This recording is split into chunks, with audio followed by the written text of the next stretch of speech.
Hello my dear friends, welcome to my YouTube channel. आज के इस क्लास में हम डिस्कस करेंगे कुछ इंपॉर्टेंट वर्ड, उनकी Hindi meaning, English synonym and antonyms को। अगर आप किसी भी गवर्नमेंट कॉम्पिटिटिव एग्जाम की प्रिपरेशन कर रहे हो, स्पेशली एसएससी की कर रहे हो, तो क्लास आपके लिए हेल्पफुल होगी। क्लास छोटी है, क्लास को आप एंड तक देखना। अगर आपको अच्छी लगे, समझ में आए, तो वीडियो को लाइक करना, शेयर करना, चैनल को सब्सक्राइब करना। फटाफट से अपनी क्लास को स्टार्ट करते हैं। सो माय डियर फ्रेंड, जो सबसे पहला वर्ड है वो है आपका एक्यूमेन। एक्यूमेन वर्ड का मतलब होता है समझदारी से, जिसको हम सेगेसिटी कहते हैं, या परसेप्शन कह सकते हैं, या वाइस होना बोल सकते हैं, या फिर आप सेंसिबल, इंटेलिजेंट, शार्प माइंडेड, इन सारे एज अ सिनोनिम वर्ड से आप एक्यूमेन के को रिप्लेस भी कर सकते हो, और एक्यूमेन के सिनोनिम में आप ये सारे वर्ड यूज़ भी कर सकते हो। तो एक्यूमेन का मतलब क्या होता है? जिसको हम सेंसिबल बोलते हैं, या तो आप बोल सकते हो वाइस भी, या आप बोल सकते हो इंटेलिजेंट भी, ठीक है, या फिर परसेप्शन भी बोल सकते हो, ठीक है। तो जिसको हम क्या बोल सकते हैं?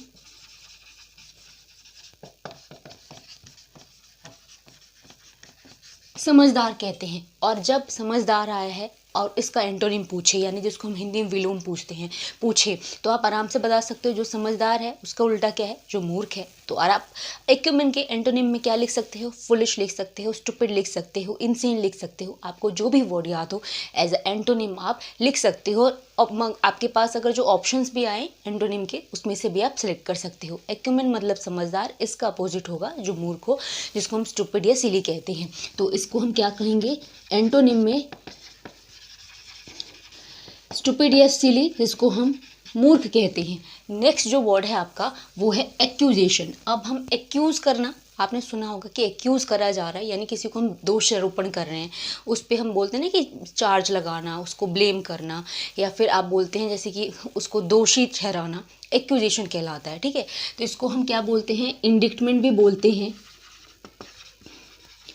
या तो आप चार्ज कह सकते हैं, या ब्लेम करना कहते हैं, जिसको हम कहते हैं दोष देना। अब देखो, जब दो चीज़ें होती है, जब एक तो किसी पे हम भला बुरा कहते हैं, उस पर दोष मर देते हैं, और दूसरा क्या होता है? उसको हम बचाते हैं, ठीक है। तो दोष देना, और इसका अपोजिट होगा किसी को भी सेव करना या उसको प्रोटेक्ट करना, ठीक है। तो एंटोनिम में आप क्या लिख सकते हैं? एज अ सेव करना या किसी को प्रोटेक्ट करना, जिसको हम कहते हैं बचाना, ठीक है। नेक्स्ट है आपका बुरिश वर्ड। बुरिश हम यूज़ करते हैं रस्टिक के लिए, र्यूट के लिए, रफ के लिए, जैसे बोलते हैं ना कि असभ्य टाइप का हो उसके, और देहाती टाइप का हो, गंवार टाइप का हो, तो बुरिश कहते हैं। बुरिश वर्ड को हम क्या कहते हैं? रस्टिक कहते हैं, या तो र्यूट कहते हैं, या तो रफ कहते हैं, जिसको हम क्या कहते हैं? देहाती या तो गंवार, ठीक है। अगर इसका अपोजिट जैसे बोलते हैं ना कि क्या गंवारों की तरह काम कर रहे हो, या क्या देहातियों की तरह कर रहे हैं, ऐसे आम बोलचाल में लोग बोल देते हैं, ठीक है। और उसका अपोजिट क्या बोलते हैं? कि बहुत सभ्य है, तो इसको हम क्या बोलेंगे? सिविलाइज्ड होना, ठीक है। उस इसका अपोजिट कभी भी बुरिश का है, तो इसको हम क्या बोलते हैं? सिविलाइज्ड, या वेल मैनर्ड कह सकते हैं, जिसको हम क्या बोलते हैं? सभ्य या फिर सुशील होना कहते हैं, ठीक है। नेक्स्ट आपका वर्ड है आपका बेलफुल। बेलफुल वो चीज़ें होती है जो हानिकारक हो, जिसको हम यूजली हार्मफुल वर्ड बोलते हैं। जैसे बोलते हैं ना कि ये चीज़ें मत खाओ, हार्मफुल है सेहत के लिए, या फिर हार्मफुल बोल दो, इंजूरियस बोल दो, या फिर जो चीज़ें मतलब जो चीज़ें खराब करे सेहत को, या फिर आपके लिए खतरा पैदा करे, वो बेलफुल है, ठीक है। जिसको हम बोलते हैं हार्मफुल, या आप इंजूरियस भी बोल सकते हैं, जिसको हम हानिकारक या जो चीज़ें नुकसानदायक हो वो कहते हैं। और इसका अपोजिट जो चीज़ें सेफ हो, सिक्योर हो, मतलब जो चीज़ें सही हो, हानिकारक ना हो, वो होता है। सो आप बेलफुल के एंटोनिम में सेफ होना, सिक्योर होना, जिसको हम क्या कहते हैं? हानिकारक ना होना, या फिर जिसको हम सुरक्षित होना कहते हैं, ठीक है। देखो आगे के words. So my dear friend, जो नेक्स्ट वर्ड है वो है आपका चैफ। चैफ वर्ड का मतलब क्या होता है? किसी को भी हम परेशान करते हैं, जिसको हम बोलते हैं ना कि हैरास करना, एनॉय करना, या आप बोलते हो वेक्स करना। मतलब क्या होता है? किसी को भी तंग करना या फिर परेशान करना, ठीक है। तो चैफ वर्ड कभी भी आए, इसका मतलब क्या होता है? किसी को भी एनॉय करना, या तो आप वेक्स कहते हैं या हरास कहते हैं, जिसको हम क्या कहते हैं? परेशान या तो तंग करना, अब इसका हिंदी से समझ सकते हैं, परेशान या तंग करना, और उसका अपोजिट क्या होगा, किसी को भी हम आराम देते हैं। ऐसे बोलते हैं ना, किसी को भी बहुत ज़्यादा परेशान कर रहे हैं और दूसरी तरफ है किसी को बहुत ज़्यादा आराम दे रहे हैं, तो आपस में विलोम हो गए। वैसे ही अगर ये आया है एनॉय, वेक्स और हेरास, तो इसका अपोजिट क्या होगा, किसी को भी काम करना या सूद करना या पेसिफाई करना आप बोल सकते हो। ठीक है, तो इसका एंटोनिम क्या होगा, काम या तो सूद या तो पेसिफाई करना, या जिसको हम शांत करना या आराम देना कह सकते हैं, या तो आप कंफर्ट भी कह सकते हैं। ठीक है, नेक्स्ट है आपका क्रेविन। क्रेविन वर्ड का मतलब क्या होता है, जिसको हम कहते हैं डरपोक। ठीक है, जिसको हम क्या बोलते हैं, डरपोक, जिसके लिए हम टिमिड, फियरफुल, ये सारे वर्ड यूज़ कर सकते हैं। क्रेविन वर्ड का मतलब क्या होता है, टिमिड होना या तो फियरफुल होना, जिसको हम क्या बोलते हैं, डरपोक होना। अब डरपोक है तो उसका अपोजिट क्या होगा, साहसी है। अब साहसी के लिए आप बोल्ड, डोंटलेस, फियरलेस, बहुत सारे, डेयरिंग, ये सारे वर्ड आप यूज़ करते हैं। तो एज एंटोनिम आप क्रेवन के क्या लिख सकते हैं, बोल्ड, आप बोल सकते हैं डेयरिंग, डोंटलेस, फियरलेस, जिसको हम साहसी कहते हैं। नेक्स्ट वर्ड है ड्विंडल, एंड ड्विंडल मतलब डिक्रीज होना, डिमिनिश होना या रिड्यूस होना बोलते हैं। ड्विंडल मतलब क्या होता है, कम होना, या जिसको हम घट जाना कहते हैं। ठीक है, तो ड्विंडल को क्या कहते हैं, डिक्रीज या तो डिमिनिश, या आप बोल सकते हैं कम होना, रिड्यूस भी बोल सकते हैं। अब कम हो रहा है तो उसका अपोजिट बढ़ना, जिसको इंक्रीज करना, मैग्नीफाई करना, इनलार्ज करना, इस तरीके से आप बोल सकते हैं। सो एज एंटोनिम आप बोल सकते हैं इंक्रीज या तो मैग्नीफाई, या जिसको हम बोलते हैं बड़ा करना, या तो बढ़ाना, जिसको बोलते हैं। नेक्स्ट है डिवॉइड। डिवॉइड मतलब खाली, या जिसको हम बोलते हैं रिक्त, जिसको हम एम्प्टी बोलते हैं, वेकेंट कहते हैं। जैसे बोलते हैं ना कि वेकेंट सीट्स कितनी है, मतलब खाली रिक्त स्थान कितनी है। अगर आए कभी भी डिवॉइड, इसको हम क्या कहते हैं, खाली से, जिसको हम एम्प्टी कहते हैं, या आप डिवॉइड कहते हैं, जिसको हम खाली कहते हैं। इसका अपोजिट जो चीज़ें भरी हुई हो, जिसको रिप्लीट बोलते हैं, फुल बोलते हैं। सो आप एंटोनिम में रिप्लीट वर्ड यूज़ करोगे, या तो फिल्ड है या ऑक्यूपाइड है। ठीक है, जिसका मतलब है भरा होना। देखो आगे के वर्ड्स।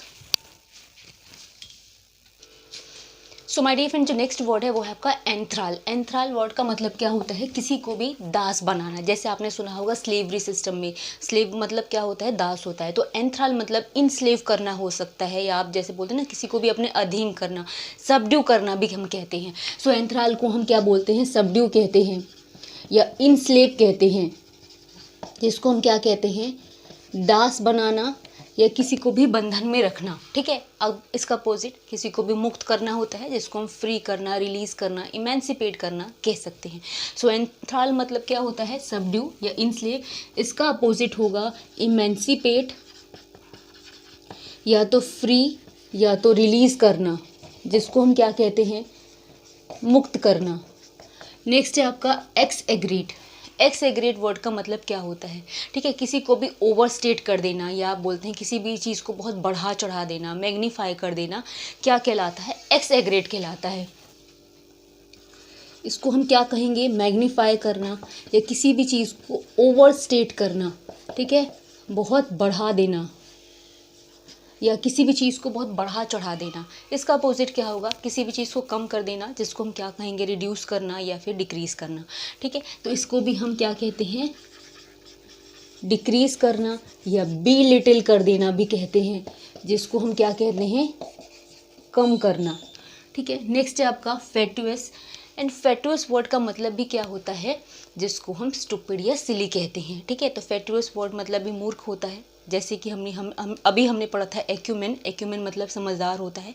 तो एज एंटोनिम आप एक्यूमेन के फेटुअस भी लिख सकते हैं। ठीक है, तो फेटुअस वर्ड का मतलब होता है स्टूपिड या तो सिली, जिसको बोलते हैं, जिसको मूर्ख कहते हैं। एंड अपोजिट में आप क्या लिख सकते हैं, जो अभी हमने पढ़ा था, एक्यूमेन भी, इंटेलिजेंट भी, आप बोल सकते हैं सेंसिबल भी, जिसको हम समझदार भी बोलते हैं, क्लेवर भी बोल सकते हो, ठीक है। नेक्स्ट है आपका फेलिसिटी, एंड फेलिसिटी मीन्स खुशी, जिसको हम हैप्पीनेस कहते हैं, ठीक है। मैरी बोलते हैं, खुशी बोलते हैं, जॉय बोलते हैं, ठीक है। तो फेलिसिटी मतलब हैप्पीनेस, जॉय जिसको हम खुशी या तो प्रसन्नता बोलते हैं। अपोजिट क्या है, खुश होना, उसका अपोजिट होता है, या विलोम बोलते हैं दुखी होना, तो सॉरो बोल सकते हो, या बोल सकते हो सैड होना, ठीक है। तो जिसको हम क्या बोलते हैं, सैड, सॉरो, जिसको हम दुखी या तो उदास कहते हैं, ठीक है। देखो आगे के words. So my dear friend, जो नेक्स्ट वर्ड है आपका जिम क्रैक है। जिम क्रैक वर्ड का मतलब क्या होता है, जो चीज़ें सस्ती हो या तो तुच्छ टाइप की हो, जैसे हम बोलते हैं ना कि मीडियोकर यानी एवरेज भी जिसको बोल सकते हैं, या फिर आप बोल सकते हो चीप सी हो, या शॉडी वर्ड यूज़ करते हैं जैसे सिनोनिम हम जिम क्रैक के, जिसका मतलब सस्ता या तुच्छ होता है, ठीक है। शॉडी या आप चीप बोल सकते हो, या आप मीडियोकर बोल सकते हो, जिसको हम क्या बोलते हैं, सस्ता, तुच्छ या औसत दर्जे का होना। जैसे बोलते हैं ना कि नॉट सो हाई जिसको बोलते हैं, या फिर बहुत ज़्यादा ना हो, या मतलब ठीक ठाक हो, तुच्छ टाइप का हो, सस्ता सा हो, उसको हम जिम क्रैक बोलते हैं। अब इसका अपोजिट, जो चीज़ें महंगी हो, शानदार हो, जो चीज़ें कॉस्टली हो, मैग्निफिशेंट हो, एज अ एंटोनिम आप जिम क्रैक के लिखेंगे, ठीक है। तो जिम क्रैक का मतलब होता है सस्ता होना, तुच्छ होना या औसत दर्जे का होना। इसका अपोजिट है जो चीज़ें कॉस्टली हो या तो मैग्निफिशेंट हो, यानी जो चीज़ें महंगी शानदार सी हो, ठीक है। नेक्स्ट आपका है ग्रूसम। ग्रूसम वर्ड का मतलब क्या होता है, जो चीज़ें ऑफुल हो, या जैसे बोलते हैं ना कि बहुत भयंकर सी, डरावनी सी हो, तो ग्रूसम बोलते हैं, जिसको हम ऑफुल या फिर टेरिबल या हॉरिबल भी बोलते हैं, ठीक है। और उसका अपोजिट क्या है, जैसे आपने सुना होगा या फिर बोला होगा कि कोई भी है ऐसा, जैसे वैसे तो बोलना नहीं चाहिए, लेकिन कोई ऐसे इंसान है या फिर कोई ऐसी चीज़ है जिसको देख के डर सा लगे, भयानक सी हो, और उसका अपोजिट क्या होगा, कोई ऐसी चीज़ हो जो अट्रैक्टिव सी लगे, चार्मिंग सी लगे, यानी बहुत सुंदर सी, बहुत अच्छी सी चीज़ लगे, ठीक है। तो आप उससे याद कर सकते हो। ग्रूसम का मतलब क्या होता है, जो चीज़ें हॉरिबल हो या जो चीज़ें टेरिबल हो, जैसे हम भयंकर सा बोलते हैं या तो डरावना सा बोलते हैं। इसका अपोजिट, जो चीज़ें अट्रैक्टिव या हम बोलते हैं चार्मिंग होना, जिसको हम क्या बोलते हैं, सुंदर सी, आकर्षित करने वाली चीज़ हो, ठीक है। नेक्स्ट आपका है हडल, एंड हडल मीन्स बहुत ज़्यादा क्राउड, या जैसे क्लस्टर बोलते हैं किसी भी चीज़ का, बहुत एकत्रित रूप बोल सकते हो, झुंड बोल सकते हो, जो चीज़ें इकट्ठी हुई हो, ठीक है। एज अ आप क्लस्टर कह सकते हैं, क्राउड बोल सकते हैं, जिसको हम क्या बोलते हैं, झुंड बोलते हैं। कोई भी चीज़ झुंड में है, उसका अपोजिट बिखरी हुई है, तो जिसको हम बोलते हैं डिस्पर्स होना, या फिर डिफ्यूज़ होना, या बहुत अलग अलग टाइप का हो जाना, अलग हो जाना, छितराना जिसको बोलते हैं, ठीक है। तो क्या बोल सकते हैं, डिस्पर्स या डिफ्यूज़ कहते हैं, जिसको हम क्या बोलते हैं, बिखरना बोलते हैं बेसिकली। नेक्स्ट आपका है होस्टाइल, एंड होस्टाइल मतलब शत्रुता, जैसे हम किसी से मतलब ना रखे, बात ना करे, दुश्मनी टाइप की हो, तो आप होस्टाइल कह सकते हैं, जिसको हम एनमाइटी बोलते हैं, इल विल भी बोलते हैं, ठीक है। या आप ओपोनेंट भी बोल सकते हो, या फिर बैर, शत्रुता होना भी बोल सकते हैं। सो आप इसको क्या बोलते हैं, एनमाइटी। फिर आप इल विल भी बोल सकते हैं, या जिसको हम शत्रुता बोलते हैं। या आप इसका अपोजिट क्या होगा, शत्रु होना यानी दुश्मन होना, उसका अपोजिट दोस्त होना होता है, तो फ्रेंडली बोल सकते हैं, फेवरेबल बोल सकते हैं, ठीक है। सो आप इसको क्या बोलेंगे, फ्रेंडली या तो फेवरेबल, यानी दोस्ती या फिर मिलनसार होना भी बोल सकते हैं। देखो आगे के words. So my dear friend, जो नेक्स्ट वर्ड है वो है आपका इग्ड वर्ड। इग्ड वर्ड का मतलब, या सिर्फ इर्क भी आ जाए, इसका मतलब क्या होता है, चिड़चिड़ा सा, पीविश नेचर का होना, एनॉयड होना या वेक्स्ड होना, जिसको हम बोलते हैं जैसे बहुत ज़्यादा कई लोग होते हैं ना चिड़चिड़े टाइप के रहते हैं, या फिर चिड़चिड़ा स्वभाव हो, तो आप इग्ड कहते हैं, ठीक है। तो जिसको हम क्या बोलते हैं, एनॉयड बोलते हैं, या हम पीविश बोलते हैं, जिसको चिड़चिड़ा कहते हैं। इसका अपोजिट क्या होगा, जो शांत रहता हो, काम हो, सूद हो, ठीक है, या कूल होना जिसको बोलते हैं, तो आप एज अ एंटोनिम लिखेंगे किसके, एग्ड के, जिसको हम कूल होना, काम होना, या आप पीसफुल होना भी कह सकते हैं, जिसको हम शांत होना भी कहते हैं। नेक्स्ट आपका जो वर्ड है वो है इंसर्जेंट। इंसर्जेंट वर्ड म्यूटिनियर या रेबेलियन वर्ड के लिए यूज़ करते हैं, जिसको हम विद्रोही बोलते हैं। जैसे होता है ना कई लोग, जैसे कि किसी के भी खिलाफ विद्रोह करना, जिसको रेबेलियन हम बोलते हैं, ठीक है, या फिर म्यूटिनियर भी बोलते हैं। इंसर्जेंट का मतलब होता है।